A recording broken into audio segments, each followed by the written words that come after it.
ఆయన రోడ్లు వచ్చింది, ఆయన గుళ్ళు వచ్చింది, ఆయన గోపాలు వచ్చింది, ఆయన అన్నిటికీ ఆయనే వస్తుంది. ఆయన ఏం చేసిండు ఈయన కేసీఆర్? ఈయన అదే ఇంకా కాళేశ్వరం ప్రాజెక్ట్ కూడా మొత్తం డబ్బులన్నీ చెప్పి దాంట్లో నొక్కేసిరు అని ఏం నక్కలే. ఆయన ఉచ్చతార్థంగా మాట్లాడతారు, ఉచ్చతార్థంగా ఏం చేసిండు అని.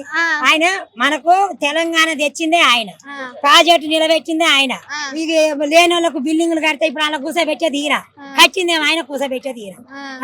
ఇప్పుడు ఆయన కోసమే కట్టిరు, సెక్రటరేట్ అంటే అది సచివాలయం కూడా ఆయన కోసమే కట్టిరు అని చెప్తున్నారు. ఇప్పుడు ఆయన కోసం ఈయన కోసమే కట్టిండు, ఏది రేవంత్ రెడ్డి కోసం కట్టిండు. ఇప్పుడు ఆడోళ్లకు ఈయన వచ్చి ఆడోళ్ళకి 2500 ఎక్కడ పోయినాయి, ఆడోళ్ళకి తులం బంగారం ఎక్కడ పోయింది, ₹1,00,000 పథకం ఎక్కడ పోయింది, మరి లేని వాళ్ళకి ఇండ్లు ఇస్తామని అవి ఎక్కడ పోయినాయి? కోటీశ్వర్లు అయ్యిరా మీరు? అయినా ఇప్పుడు మొత్తం విమానాలు తిరుగుతున్నాం, అక్కడిక్కడ పోతున్నాం తల్లి. ఫ్రీ బస్ ఇచ్చింది, ఎవరు పెట్టమన్నారు ఫ్రీ బస్?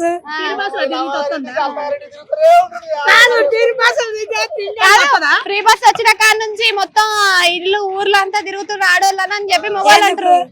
ఏనడుగా పప్పులో ఉప్పులో దేని మీద పెడితే అదన్నా మంచిగుండు. వాళ్ళని రేట్లు పెరిగాయి, ఫ్రీ బస్ పెడితే ఉద్యోగం ఉన్నోడికే మేలు అవుతుంది. సన్న బియ్యం పరిస్థితి ఎట్లుందంటే? సన్న బియ్యం మంచిగా ఉన్నాయి రా, తింటుంటే మాసంగా ఉన్నాయి, మంచిగా ఉంది. సన్న బియ్యం తింటుంటే ఏమిదామా మంచిగా పోతున్నాయి. అది వద్దనుకుంటా ఏమి తింటున్నాయి రా, పురుగు పట్టి అంత పురుగు. అవన్నీ పడవ పడ్డ బియ్యం అని ఇప్పుడు పంచాడు.